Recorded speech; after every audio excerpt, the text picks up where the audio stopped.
Jeff, how you been? Been well, just busy. Yeah, but When the legislature turns stuff upside down, takes a long time to get through. yeah, and is that the case lately? There's been some big changes Yeah, that have well, affected you. the biggest are still from 2025.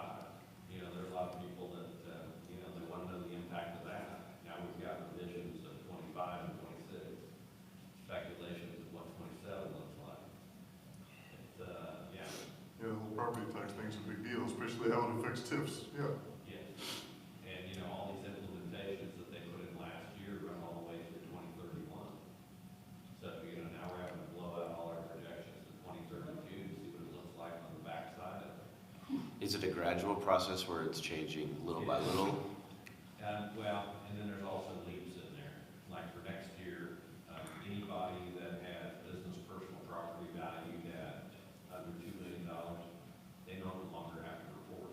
That threshold today is 80,000. Wow. So there's gonna be this huge chunk of business personal property that just disappears from tax rolls, which pushes everybody's rates up and pushes up circuit breaker losses and things like that. Yeah, that will be interesting. Yeah, it's a whole different paradigm, so we'll see how it works out. Yeah, Well, that's why we pay you to do that. that's right. Because we can't figure it out on our own. Yeah. So we're thankful for you and your crew. Hey, appreciate good to do it with you guys.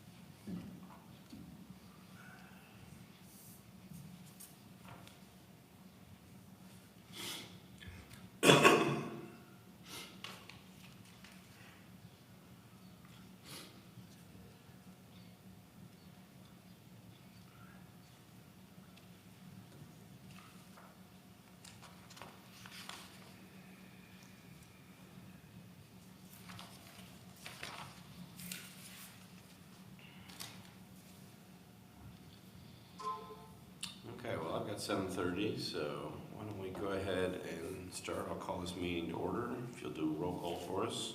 Yes, sir. Powell out. Here. Al Myers here. Rich Griswold, absent. Dare Grant. Present. And John Badger's absent. We've got a quorum. All right. We've got the minutes from last month's meeting. Thanks to Al. Any questions or revisions about those minutes before we ask for a motion to approve?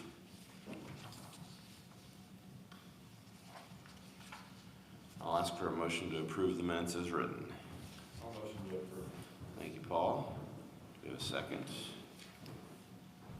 I don't know that I can second a motion, I so don't know if I can. they're your minute. Go ahead. Okay, Go I'll ahead. second.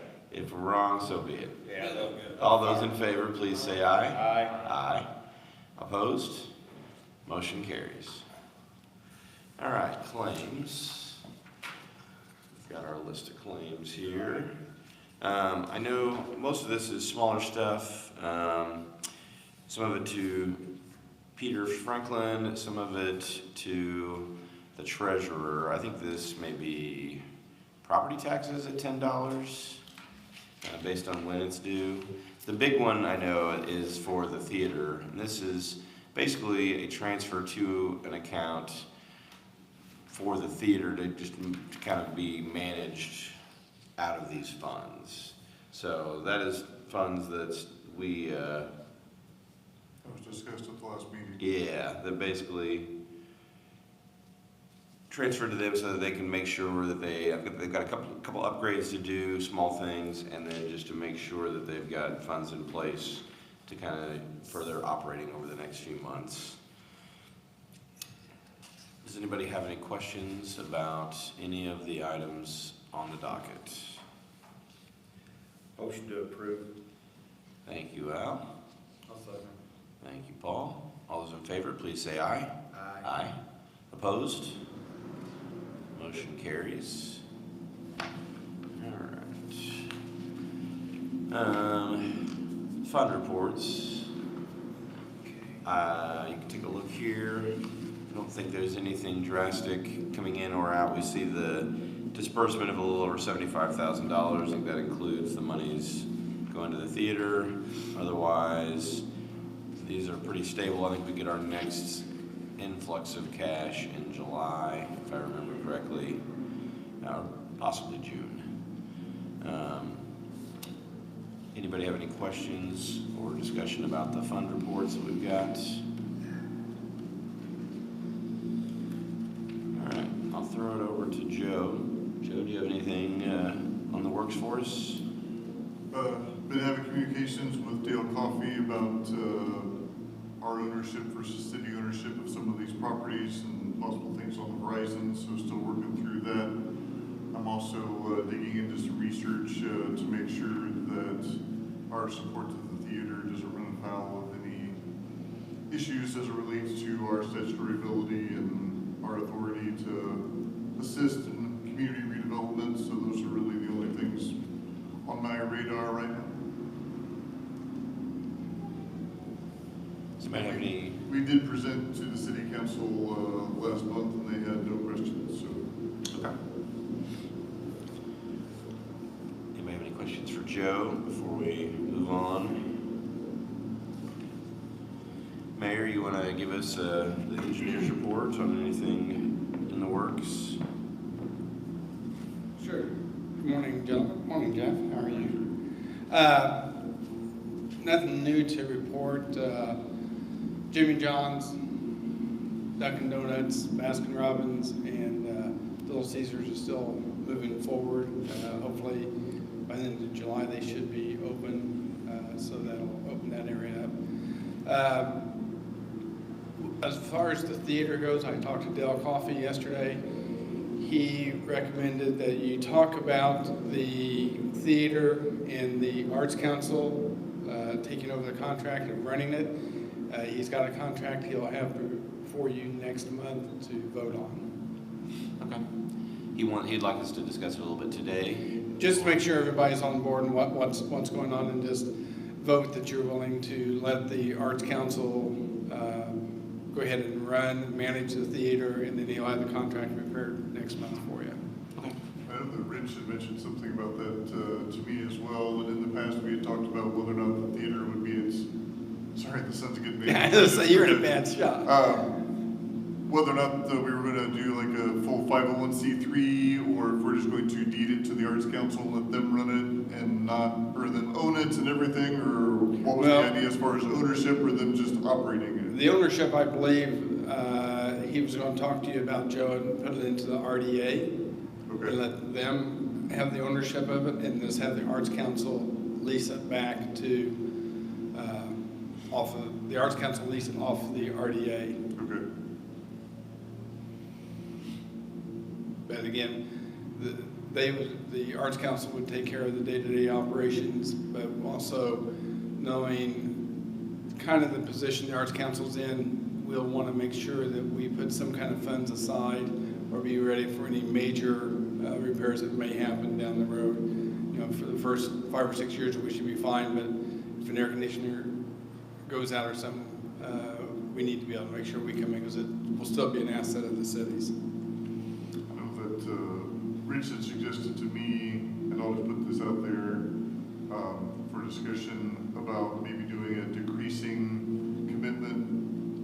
So maybe start at 40,000 and the next year 30, and then 20 and 10, or something like that, to give a little bit of a lifeline while they build up their own ability to increase their own revenue.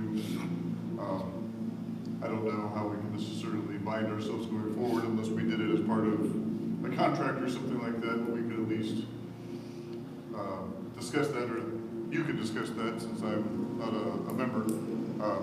But that was something that I know that Rich had in mind, and he would probably bring up if he was here. And Dale and I are still trying to figure out the best way to make it tax friendly to everyone and not make it a tax burden to anyone, so. Right. Yeah, and we can go ahead and just kind of jump to that in the new business here while we have you, Mayor. So, I mean, just so everybody's aware, basically the theater is really handcuffed by being owned by the city. It has some limitations on things that it can't do because of that. Correct.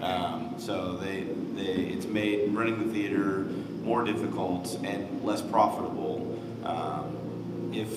If we had, like, in this case, a nonprofit that ran the theater, they could do some things like gain smaller sponsorships to help defray costs. They could take in cash for ticket sales, which really we can't do now because of the state board. Oh, exactly. You know, we say we have a $5 movie. No, it's not a $5 movie. It's $7.56 movie time you pay your fees and everything. So, again, we looked at creating a 501c3 of the Met, but we thought, why reinvent the wheel? The Arts Council's been here for several decades.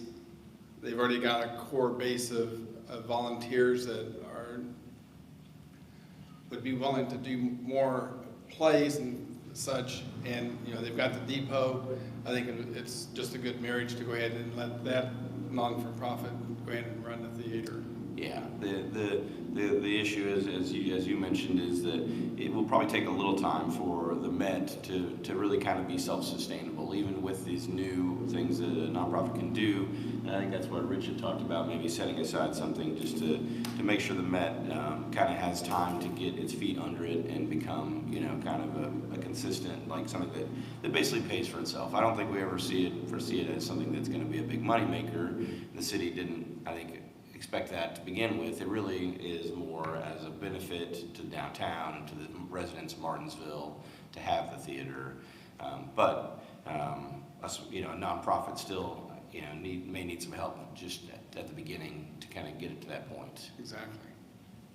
And I think if you look at the economic impact that in the last 6 months that it's had in the downtown businesses, when there's a movie, sure, we may not have the movie sold out to 300 people, but there's extra 50 or 60 people going around downtown having a dinner out or whatever. Out of a concert, you may have 150, 175 people. We haven't got to that max yet. We're still working, and that's where we're hoping to draw on the expertise of the Arts Council. You know, how can we promote this a little bit better, because we just know exactly how to do it. Does anybody have any questions for the mayor while we have him here in regards to the theater or anything else? Thank you, Mayor. Thank you.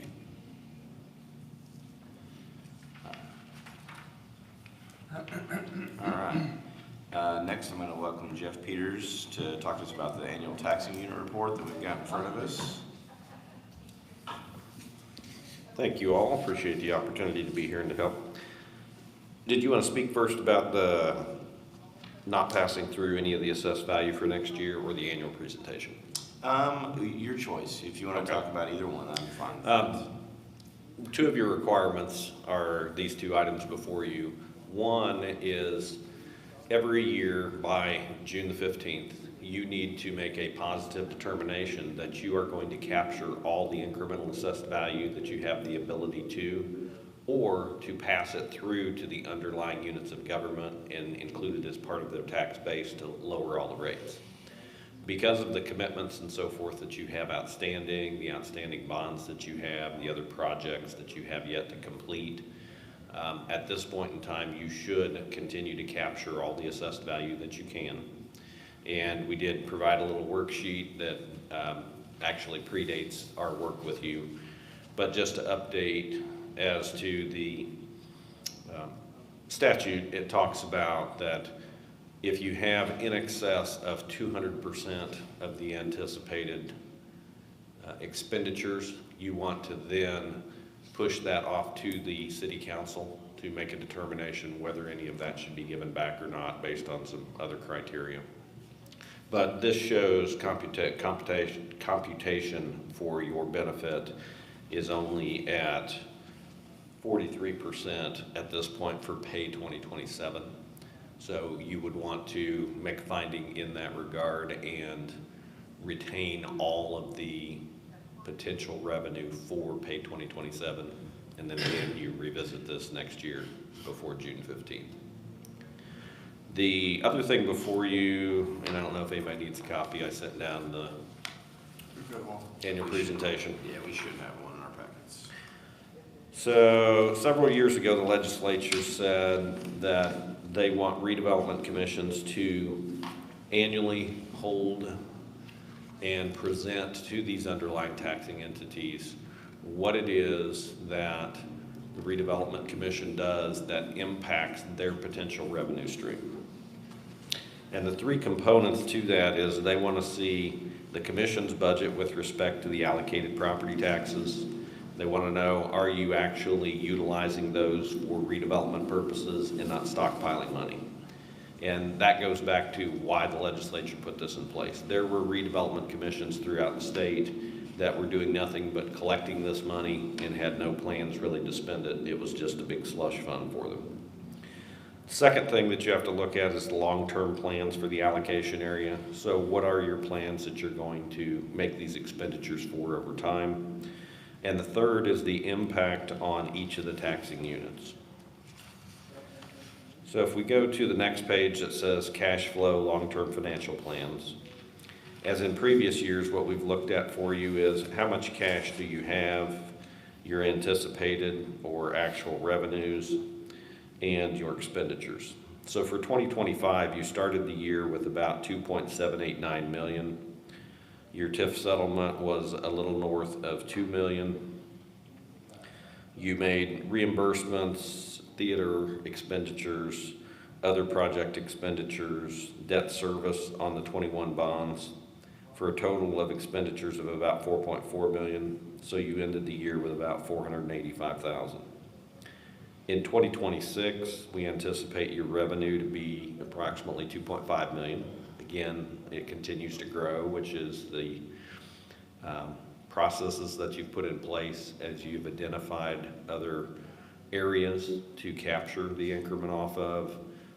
You went through an exercise where you had decrement parcels. You had parcels where the value was actually less than the base. You purged those out, put them back in the area at a lesser base. They have continued to grow. And anticipated revenue again for 2026 is about $2.5 million.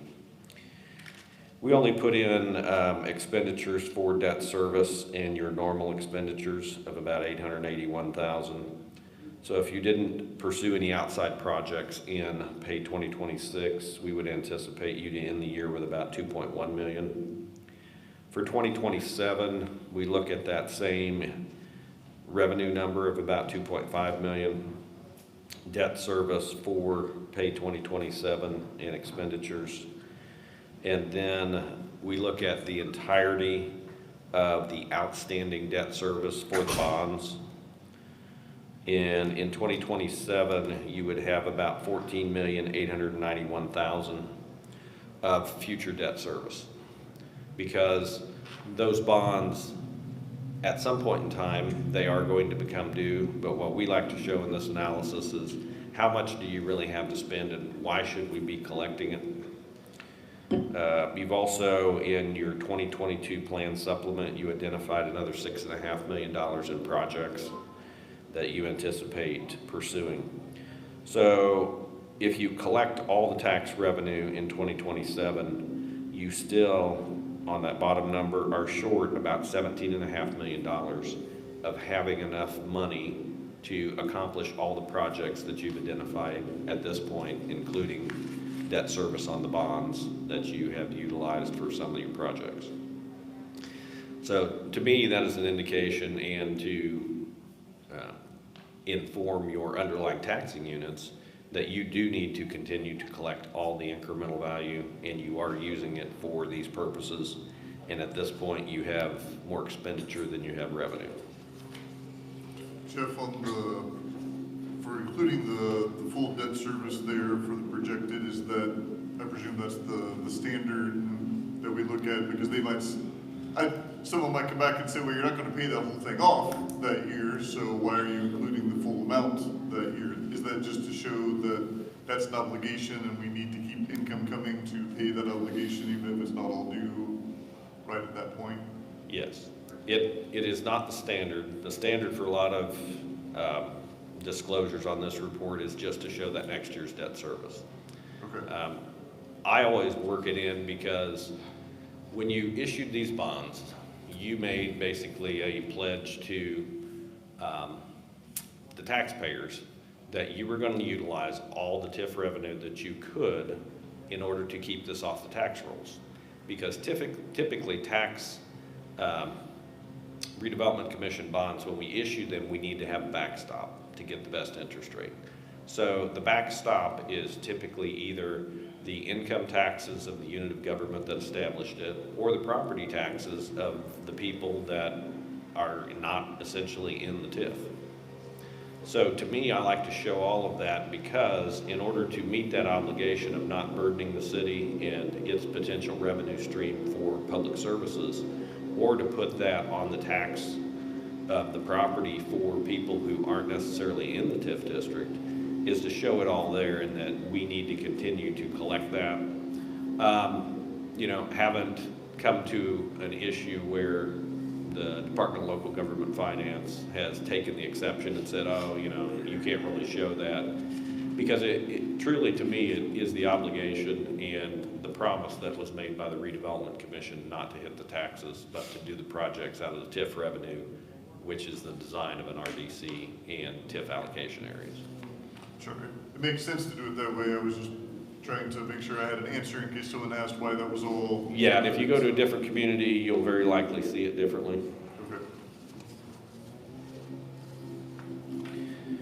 Okay. I've got commentary on that next page, and then if we go to the one that says Martinsville Consolidated TIF number 1, walks you through the numbers of the impact. So for 2025, you have all the units of government that you impact for the allocation area, its assessed value. The rate for 2025 for all those units of government, so that would be the taxing district rate, is 2.7350. Of that, you've got 7.73 cents of that rate are fixed rate funds. Counties have a fixed rate cumulative capital development fund. The city has a fixed rate cumulative capital development fund. Townships will often have cumulative fire building and equipment funds that are done at a statutory fixed rate. The middle column is 2025 TIF AV. You had a little north of $76 million in assessed value that you captured. So what we show on this top section, because the choice before you is, or the impact of the entire redevelopment commission, the allocation areas are, you have captured this. You have the ability to give it back to the tax base and no longer pursue the projects and the revenue stream that you're collecting, other than, you know, you need to collect it at this point in time because you have the outstanding bonds specifically payable from that.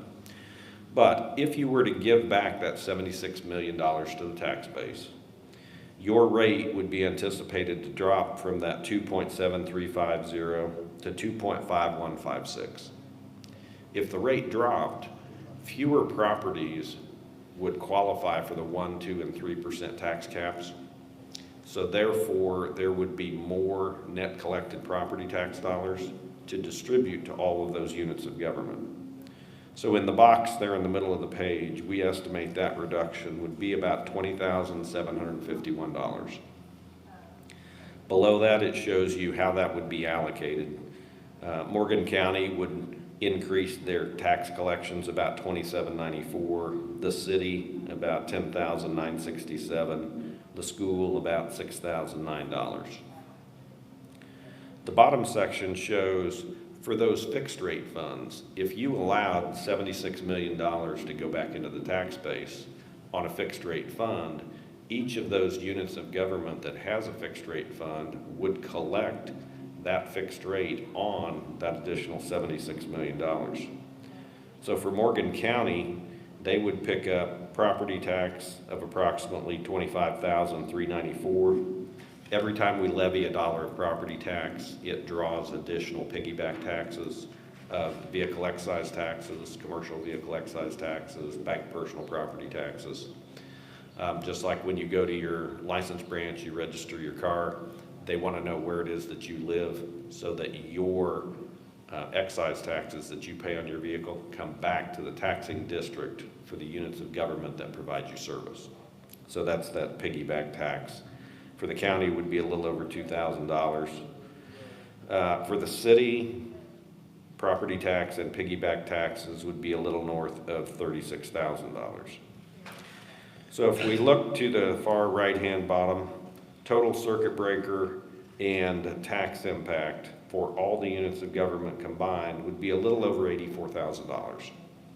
So if you were to abandon your entire process and all the projects that you're doing and your bonds and gave that money back, the underlying units of government would see an extra $84,000 a year. And what I always tell people is, you want to compare that to the $2 million a year that you collected, potentially $2.5 million this year and going forward, and all the projects that you have undertaken. And as the mayor talked about, economic development, you've saved that theater, you've created an economic development facility inside the downtown for support of those businesses. By doing redevelopment projects that benefit all and you are growing the pie, that we don't measure. Don't know what that economic impact is. That's beyond my skill set. Don't even know what additional property tax revenue and property tax base has been created because of the things that you have done. But it is certainly of a benefit that, raises the standard in the property tax base for all these underlying units of government. But that's where I always tell people, as you want to have that debate as to whether you should give any money back or use it for your projects, if you look at that, I can only benefit you this small amount if I give it back to you, but I can undertake these projects that benefit all of us and make everything better. And with that, I'd be happy to answer any questions. Yeah, it always surprises me by how small of an impact would actually go back if we didn't have the redevelopment commission. So I see this every year and it always reinforces the value. Anybody have any questions about the report? On this report, Jeff, is this something that goes to the state? Is this just something that, This is for the underlying units of government. gotcha, so this is going to go out like in a mailing to the schools and the library and things like that, right? Typically, no, it is presented for this meeting. Okay. And, it would behoove them to show up. By them not showing up, I hope that they have seen it before online, seen it on video, and recognize the benefit of the redevelopment commission and really have no qualms with it. Yeah, I think with all the taxing units, I think have been pretty positive towards us over the years, and I guess that's why we record it so they can watch it on YouTube later if they don't want to get up early in the morning. Yeah. Now the annual certification that you're going to collect all of your assessed value next year, that does get disseminated far and wide. Okay. It goes to the city fiscal body, the city executive, the DLGF, all the underlying taxing units. So they're informed annually that you're going to collect it. But again, if any one of those entities come back to you and want further explanation, I try and make this document so that you can just send it out. It's got good commentary in it that kind of walks them through that and leads them to that same conclusion as to why is this of good benefit. Yeah, and I'll send the worksheet, the Exhibit A district worksheet, along with the letter to all those entities. That's part of what I do every year, to make sure that they get that info by June 15th. Well, we appreciate your hard work putting this together, Jeff. Again, I think it always just reinforces the value of what we do, so much appreciated. Unless anybody has any other questions for Jeff? I know. Thank you so sir. much. We would make a motion to vote on knowing that we're not going to pass it Is that? I think that probably through. need to make a finding the. Or whatever, sort of do that now. I think we could do that now since we've got the worksheet here that we can send out. That way it releases Joe to go ahead and send it and get it out early. So, would you like to make that motion, Paul? What is it? So, just to reiterate, it's a motion basically to approve the the no pass-through proposal and send that worksheet out to the taxing districts. Correct. I'll second that. Thank you, Al. All those in favor, please say aye. Aye. Aye. All those opposed? Motion carries. All right. We don't have anything else on our agenda today, so I'll just note that we have our regular meeting in June on the 10th. And if there's nothing else that anybody has, we will be adjourned. Yep. We all need to sign. Yep.